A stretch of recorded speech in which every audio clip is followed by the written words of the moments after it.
So, here's what we've learned today. The left and the right differ in their views on specific political issues because they differ in their basic psychologies, the reasons behind the reasons. So, if you want to change a person's attitude on specific political issues, how would you do it? You would need to change their underlying psychology. Now, this is not quite as dramatic as it may seem. Professor John Duckett and Kirsten Fisher of the University of Auckland, New Zealand, have found one way to do this. They ran a study which looks very much like this.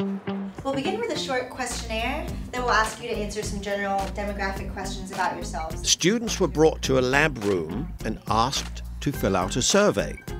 The survey began with general demographic questions such as age, gender, and year in college.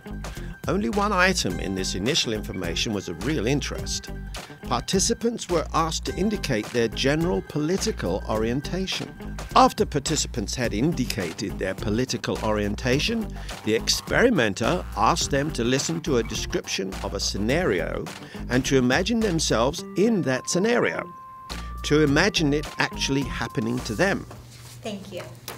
Now we're going to move on to the next task. In this task, I want you to use your imagination. I have a description recorded on this computer. Please listen to the description and put yourself in the situation described. If the events were happening to you, what would you see, what would you feel, and what would you do? After I play the description, I will ask you to fill out some more questionnaires. For the moment though, just listen to the description. For some participants, the scenario described a threatening future in which things were very bleak in their country. For other participants, the scenario was much rosier. These participants were asked to imagine that the economy was strong and growing. Okay, that was the description. What's the point of having participants listen to these different scenarios? The researchers were hoping to get a temporary shift in the participants' view of the world, to get participants to experience the world as more threatening or more secure. Research has shown that individuals on the right are more likely than those on the left to view the social world in threatening terms. They are more likely, for example, to agree with statements such as, "Every year there are fewer and fewer truly respectable people and more persons with no morals at all who threaten everyone else." Individuals on the left tend to view the social world as safe and secure.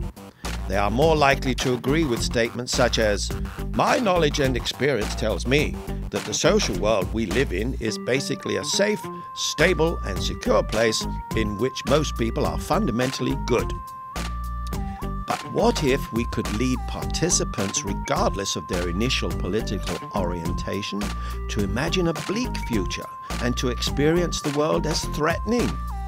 Then we might lead them to adopt a more right-wing orientation and to endorse more right-wing positions. What if we could lead participants to imagine a rosier future and to experience the world as safe and secure? Then we might lead them to adopt a more left-wing orientation and to endorse more left-wing positions. To test this hypothesis, Duckett and Fisher asked participants to complete another survey. Now I'm going to ask your opinion on several social issues. But as you indicate your answer, I would like you to answer them as if you were living in the future United States that you just heard described. Now, in some cases, your answers may be different than if you imagined answering them in the present. Other answers may be the same. So please read each item carefully and select your answers. Just try to give your opinion from the perspective of living in this future United States. This survey contained a number of politically relevant items.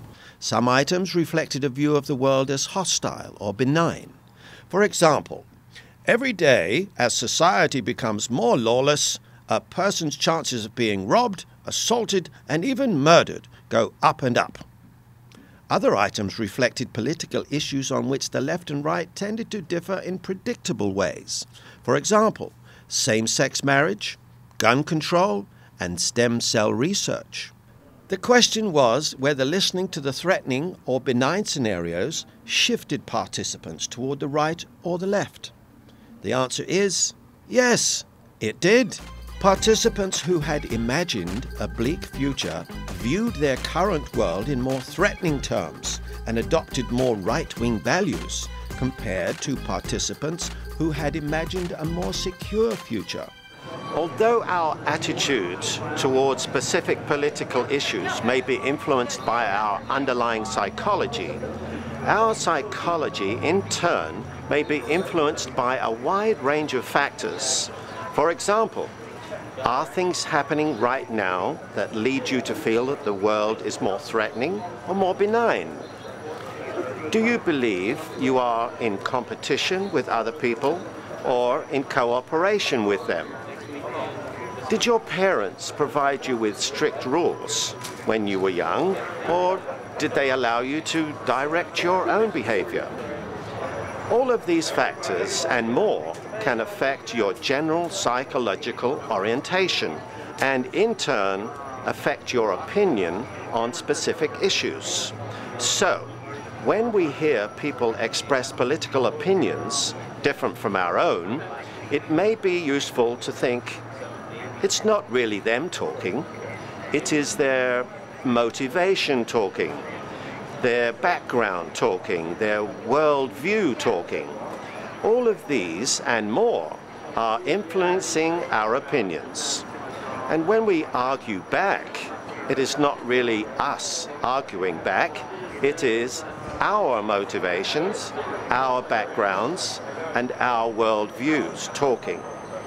If we keep that in mind, then we may still disagree with those on the other side, but at least we may have a better understanding of them and of ourselves.